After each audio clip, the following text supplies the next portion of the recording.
El Ejército Republicano Irlandés, IRA, también llamado Ejército Republicano Irlandés Provisional, fue una organización paramilitar que buscaba el establecimiento de una república, el fin del dominio británico en Irlanda del Norte y la reunificación de todo el territorio irlandés. La historia del conflicto armado en Irlanda del Norte dejó un saldo de más de 3.500 personas muertas en un periodo de 30 años. Hay que entender que Reino Unido es un estado unitario, comprendido por 4 naciones constitutivas: Irlanda del Norte, Escocia, Gales e Inglaterra. Irlanda es un estado soberano que consiguió su independencia de Reino Unido en 1921. Antes de esa fecha, Irlanda y Gran Bretaña eran un mismo país, hasta que los irlandeses, después de tratar de independizarse en varias ocasiones, lograron su autonomía tras la Guerra de Independencia Irlandesa, que duró de 1919 a 1921, cuando el movimiento separatista liderado por el Ejército Republicano Irlandés, IRA, consiguió imponerse a las tropas británicas. Hay varios factores detrás de este conflicto. En un primer nivel, se podría mencionar la geografía. Tras la guerra, la isla quedó dividida en 2 territorios. Irlanda del Norte pasaba a ser una región dentro del Reino Unido, mientras que Irlanda del Sur se convertía en un país independiente. Pero esta división tensó todavía más el enfrentamiento entre los irlandeses, de mayoría católica, y los ingleses, de mayoría protestante. Ulster es una de las provincias históricas de la isla de Irlanda. La isla de Irlanda se divide en 4 provincias: Leinster, Munster, Connacht y Ulster. Las 3 primeras son de mayoría católica, mientras que en Ulster la mayoría de la población es protestante, igual que en el Reino Unido. Pero además, durante el proceso de independencia, la provincia de Ulster también quedó dividida. De los 9 condados, 3 pertenecen ahora a la República de Irlanda y los otros 6 componen Irlanda del Norte.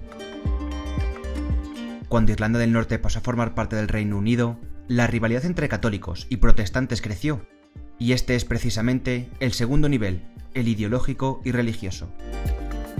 El choque político entre ambos bandos fue uno de los motivos que hizo estallar el conflicto, a pesar de que las diferencias llevaban siglos afectando a la región.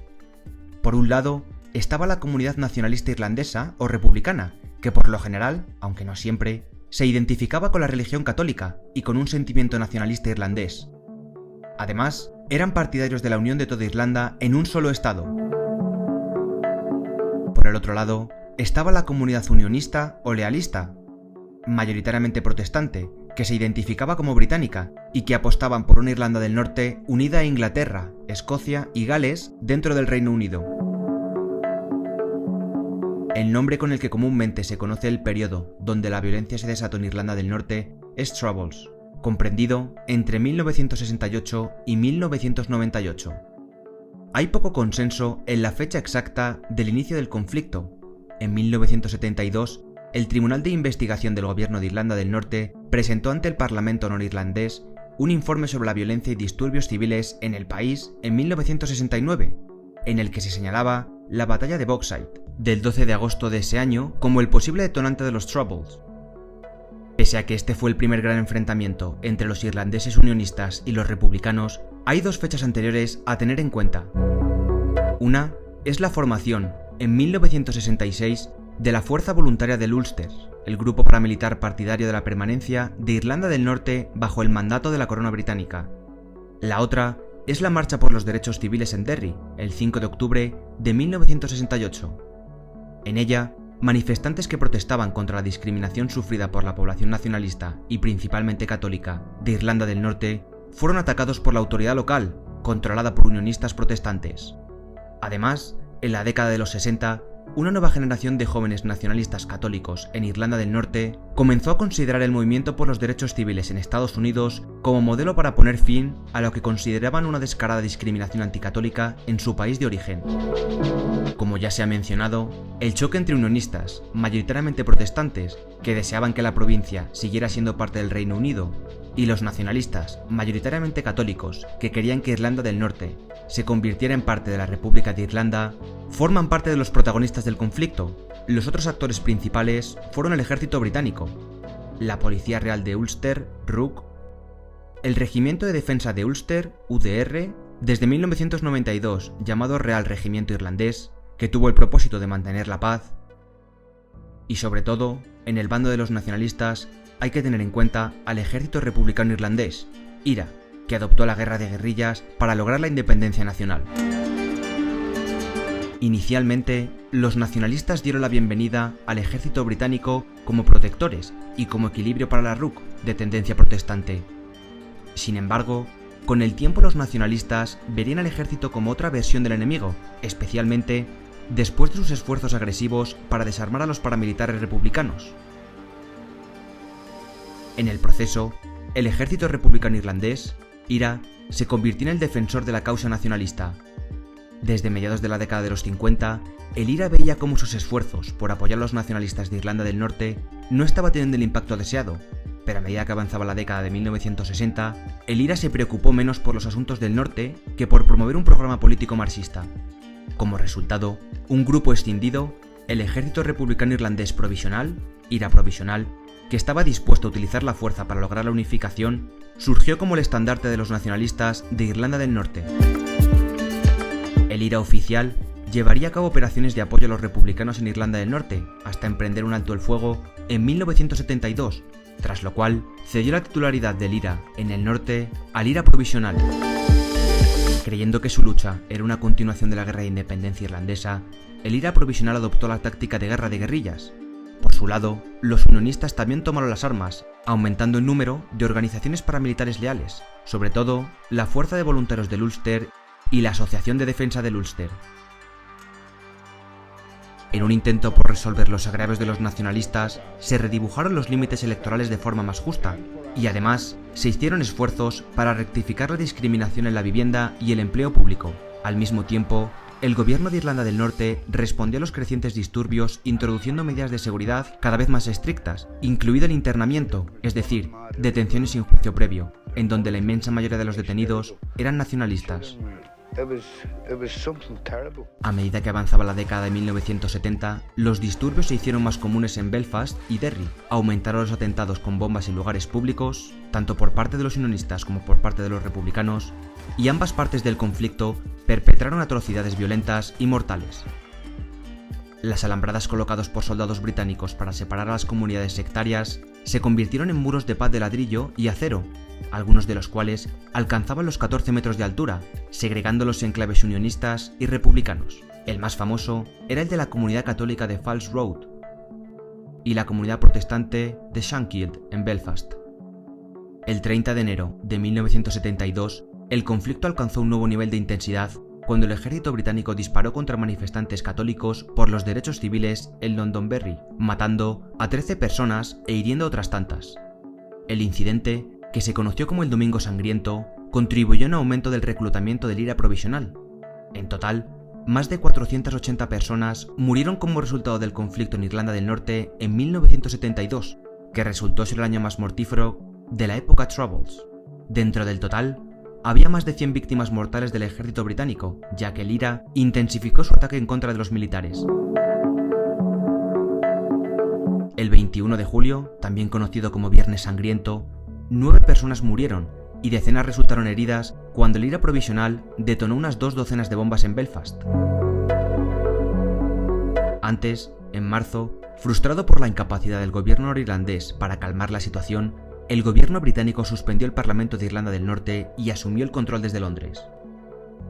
A partir de mediados de la década de 1970, el IRA cambió el énfasis de su larga guerra, pasando de los enfrentamientos directos con las tropas británicas a operaciones secretas de menor escala, incluyendo el bombardeo de ciudades en Gran Bretaña y un cambio de táctica que los militares británicos describieron como un cambio de insurgencia a terrorismo. Del mismo modo, los grupos unionistas comenzaron a poner bombas en Irlanda, provocando que del 74 al 76 murieran unos 370 católicos y 88 protestantes entre la población civil.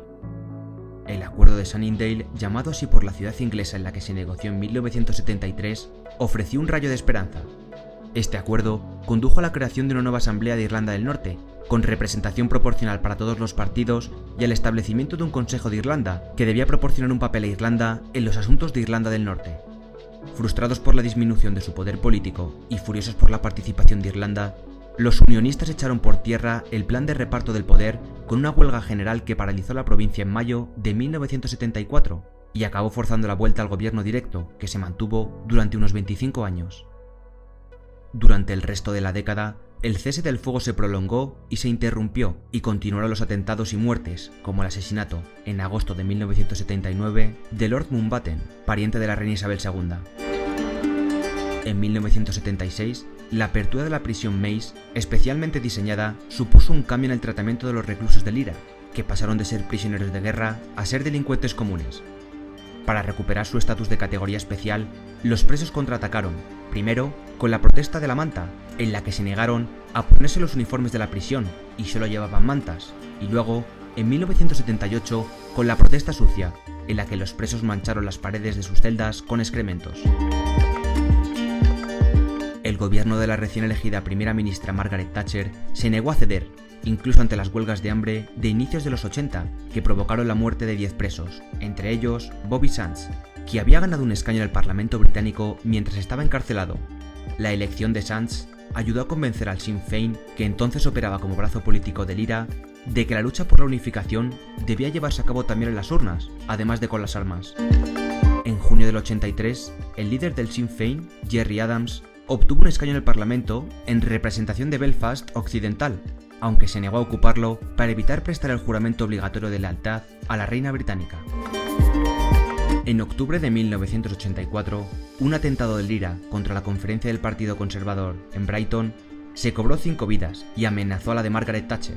Aunque se mantuvo firme ante este atentado, fue la Dama de Hierro quien en noviembre de 1985 se unió al jefe de gobierno de Irlanda, Gareth FitzGerald, para firmar el acuerdo anglo-irlandés, por el que ambos países garantizaban que cualquier cambio en el estatus de Irlanda del Norte solo se produciría con el consentimiento de la mayoría del pueblo norirlandés.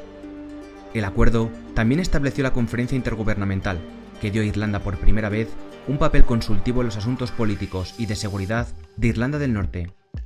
Por último, el acuerdo estipulaba que el poder volvería a recaer en el gobierno de Irlanda del Norte solo si unionistas y nacionalistas participaron en el reparto de poder. La vehemente oposición de los unionistas al acuerdo incluyó la dimisión de los 15 miembros unionistas de la Cámara de los Comunes y un aumento de la violencia.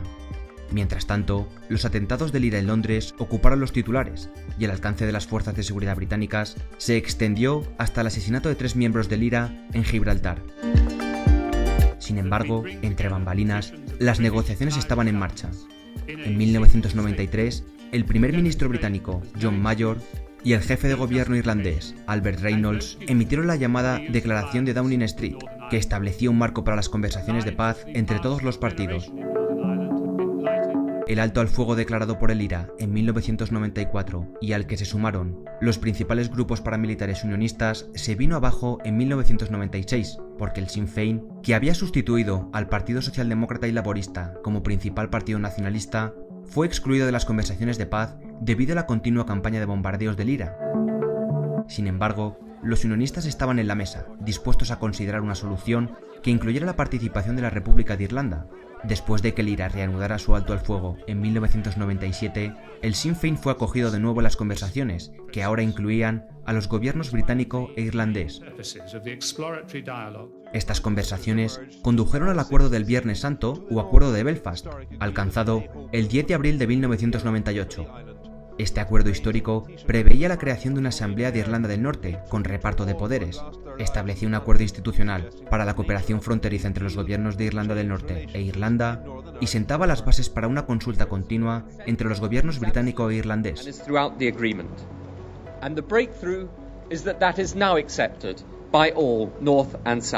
El 22 de mayo, Irlanda e Irlanda del Norte celebraron un referéndum conjunto sobre el acuerdo, que fue aprobado por el 94% de los que votaron en la República y el 71% de los que votaron en Irlanda del Norte, donde la aprobación católica del acuerdo, 96%, fue mucho mayor que la protestante, 52%. Sin embargo, fue un grupo escindido del IRA, el Ejército Republicano Irlandés Real, el que violó más dramáticamente el espíritu del acuerdo, con un atentado que se cobró 29 vidas. Las elecciones para la nueva asamblea se celebraron en junio del 98. Pero el hecho de que el IRA no dejara la violencia retrasó la formación del Ejecutivo de Irlanda del Norte, con reparto de poderes hasta 1999, cuando el IRA prometió cumplir su obligación de desarmarse. Ese mes, la República de Irlanda modificó su constitución, eliminando sus reivindicaciones territoriales sobre la totalidad de la isla, y el Reino Unido cedió el gobierno directo de Irlanda del Norte. Aparentemente, la época Troubles había llegado a su fin.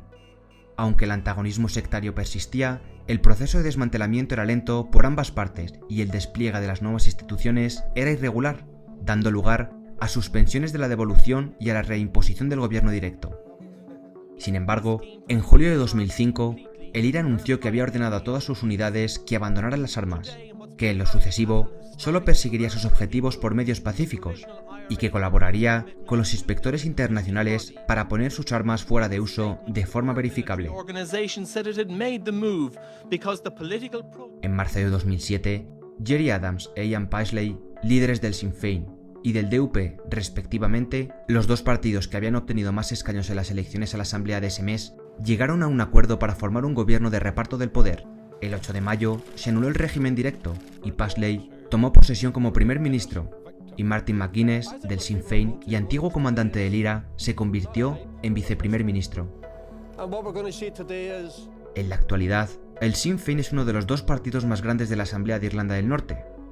En esa asamblea, es el mayor partido nacionalista irlandés. En la Cámara de los Comunes del Reino Unido, el Sinn Féin tiene 7 de los 18 escaños de Irlanda del Norte. Aunque la reunificación de Irlanda sigue siendo un objetivo fundamental a largo plazo del Sinn Féin, las cuestiones económicas y sociales son ahora el centro de las campañas del partido. A pesar del rastro de sangre que dejaron 30 años de violencia en la región, en abril de 2021 saltaron todas las alarmas cuando una serie de disturbios y protestas estallaron en varias ciudades y pueblos norirlandeses, donde además de los gobiernos británico e irlandés, la Casa Blanca instó a la calma. Si bien no hay indicios claros de que las protestas estuvieran siendo orquestadas por un grupo organizado, la violencia se concentró en áreas donde bandas criminales ligadas a paramilitares unionistas tienen una influencia significativa. Las pruebas apuntaron a organizaciones como la Asociación de Defensa del Ulster y la Fuerza Voluntaria del Ulster. Además, un año antes, en 2019, la periodista McKee fue asesinada en la localidad de Derry por disparos durante otros disturbios de miembros del llamado Nuevo IRA, disidentes que no aceptaron el plan de paz norirlandés de Viernes Santo, que puso fin a un periodo de muerte y violencia que todavía hoy marca la actualidad del territorio.